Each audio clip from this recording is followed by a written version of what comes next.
kurugutura amatwi nkubwire mwana wanjye, fata agatebe wicare nkugire inama, dore ubuzima bwanjye burimo buragera ahantu habi cyane.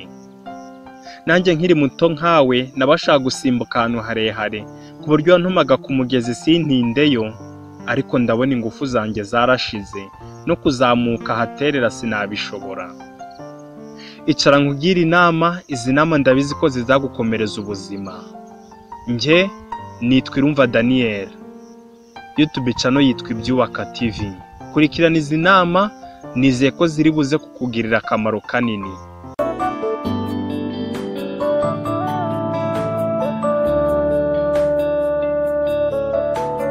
Gusa mwana wanjye, nyuma yo kukubwira ibyo byose, sinagenda ntakugiriye izi nama kuko arizo zizagukomeza mu buzima bwawe. Kuko nge ndabona ubuzima bwanjye buri kurangira. Mwana nkunda, ikintu nubona gikomeye ntukumve ko kidashoboka, ahubwo ajya wumva ko kugishobora bizagusaba gukora cyane. Kandi nubona abahora bishimye ntukumve ko batagira ibibazo, ahubwo ajya wumva ko bafite byinshi, bakanagira ukwihangana no gukomera mu bikomeye, bakamenya ko ibibazo bidatuma bacika intege, ahubwo bibaha ubunararibonye. Mwana wanjye kandi, jya ugira akanya utekereze ku ijambo icyemezo cyangwa se decision, kuko aho niho hari ipfundo ry'icyerekezo cy'ubuzima bwawe. Nufata ibyemezo bikwiye bizakugeza ahakwiye, ariko nufata ibyemezo by'ububwa nawe uzaba nkazo. Icyemezo kandi ni ikikuvamo wowe ubwawe, si icy'abandi bakuremamo. Abandi bakugira inama, nawe ugashungura ukabasha kuyikuriramo igikwiye. Mwana wanjye nkunda, jya buri gihe ugerageza guhorana intego wihaye nuyigeraho wihe n'indi yisumbuyeho, kandi ntuzigere wumva ko ugomba kwiha intego yoroshye. Ihe intego ubona yakugeza aho wifuza utitaye ku kuba wabasha kuyigeraho, ubundi numara kuyishyira mu mishinga ukora uko ushoboye. Burya ikintu ubona ko gishoboka iyo uri kugikora.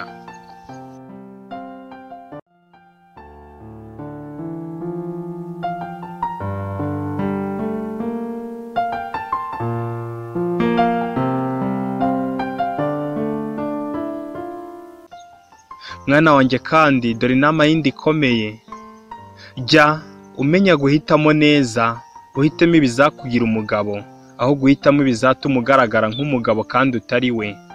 Nk'uko umukororombya utanga icyizere ko imvura yendaga kugwa itakiguye, nawe jya ureba kure umenye icyo imbere yawe hahishe, umenye icyo amahitamo yawe azabyara, kandi wite ku mahitamo aharanirwa aho guhitamo ibyoroshye. Mwana wanjye nkunda, kirazira kandi kikaziririzwa ntukagereranye ubuzima bwawe n'ubw'abandi, kuko abo bandi nabo hari byinshi bibitse mutazi.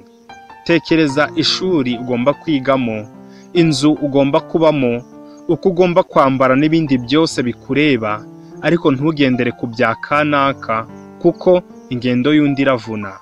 Wikumva ko ugomba kubaho nka kanaka, ahubwo wowe haranira kubaho ukwawe, unyurwe, kandi kwiyakira ukuri nirwo rufunguzo rwo gukomeza utera imbere. Mwana wanjye, mu byo ukora byose ntukizere ibitangaza bindi, ahubwo burya ibitangaza biraremwa. Niba ufite ikizami mu ishuri cyangwa mu kazi, nta gitangaza Imana yakora kirenze kuguha imbaraga n'ubwenge ukiga neza, ikaguha ubuzima bwiza n'umwanya wo gutekereza ku byo urimo. Ntukumve ko byizana, ahubwo Imana iguha imbaraga. Iyo uzikoresheje uko wazihawe, nibyo bitangaza bikugeza ku ntego wihaye.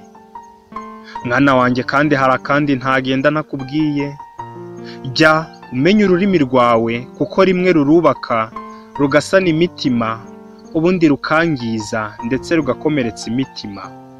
Ibuka ko amagambo mabi asohotse mu kanwa ashobora kubabarirwa, ariko ntashobora kwibagirana.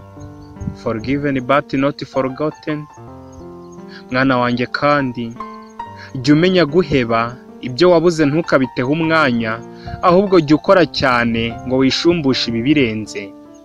icyo uteganya kubona jya ugiharanira nk'uwizeye kukigeraho, ariko ntukakibare nk'ugifite mu gihe utaragishyikira neza. Mwana wanjye, jya uhora uzirikana ko twese abantu tugenda tugira imyumvire yihariye, kandi buri wese ko adashobora kumva ibintu kimwe nawe. Bityo ntihazagire uwo bibateranya ngo mube abanzi.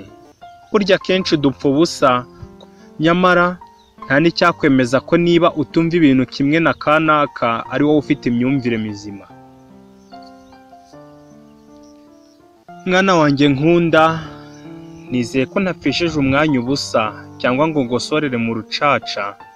Izi nama nkugiriye nta kabuza nuzikurikiza uzaba umugabo, ariko niwanga kuzikurikiza amaraso yawe ntazambarweho, kuko nazikugiriye nkiri muzima.